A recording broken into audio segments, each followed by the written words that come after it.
Alors maintenant, on va passer debout. Pour la suite de l'échauffement, on va faire ce qu'on appelle des rotations articulaires contrôlées. En anglais, on appelle ça des CARS. On va partir des cervicales et on va descendre jusqu'aux pieds. On attaque donc par la tête. On va faire des ronds dans un sens, dans l'autre. On va chercher le maximum d'amplitude en arrière, à droite, en avant, en arrière, à gauche, en avant. On fera entre 3 et 5 allers-retours pour les cervicales. On enchaîne avec l'épaule, on lève le bras, on tourne le bras, on passe derrière et on revient devant. On lève, on tourne en haut, on passe derrière et on revient. Pareil, on en fait entre 3 et 5 des deux côtés. Évidemment, on essaye de ne pas trop tourner le buste, de ne pas trop tourner le dos. L'objectif, ça va être d'aller chercher en actif le maximum d'amplitude avec l'épaule. On passe avec les coudes, on plie les coudes, on tourne et on redescend. On plie, on tourne et on redescend. On essaye de au maximum plier, au maximum tendre. Et on va chercher à chaque fois le maximum d'amplitude. On peut faire les deux en même temps, 5 répétitions. Ensuite, on va passer au niveau des CARS de poignet. On va faire 5 fois dans un sens, 5 fois dans l'autre, la mobilisation des poignées mains ouvertes. Et après, on fera pareil, point fermé, pour mettre plus de tension au niveau de l'avant-bras, au niveau des extenseurs. Pareil, 5 tours dans un sens, 5 tours dans l'autre. On va passer au niveau du dos. On met les mains sur les épaules, ou du moins on croise les bras. On se penche en avant et on va faire le maximum d'amplitude avec le dos. Un petit peu comme on a fait tout à l'heure pour les cervicales.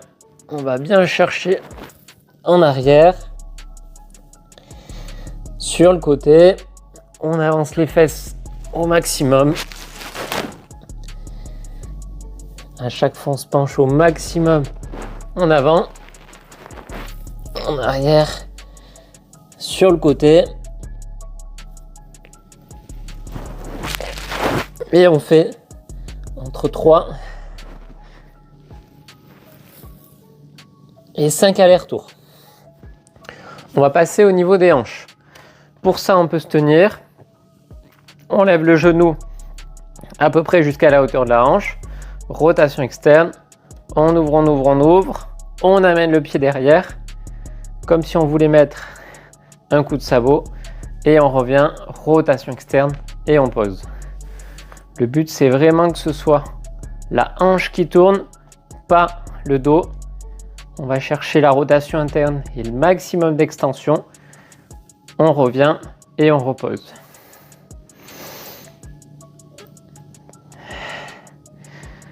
Vous allez voir que au niveau de la hanche, au niveau des fessiers, ça bosse bien. On fait pareil à droite.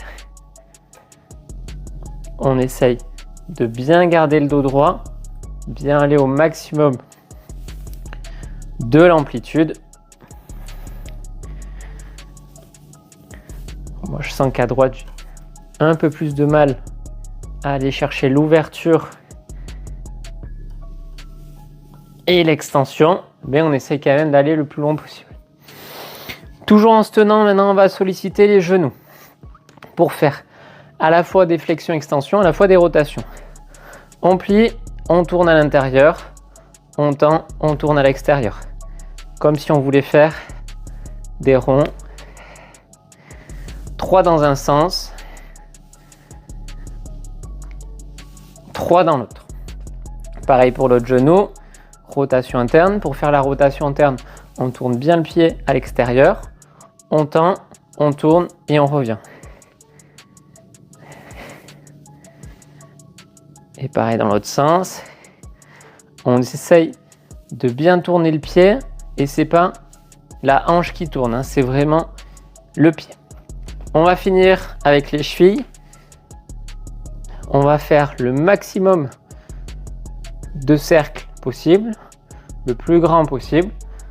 3 à 5 dans un sens,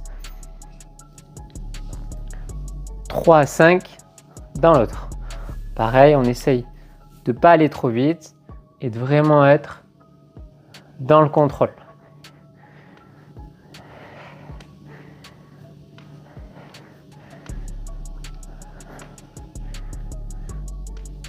Et pareil dans l'autre sens, entre 3 et 5 répétitions. Ça, globalement,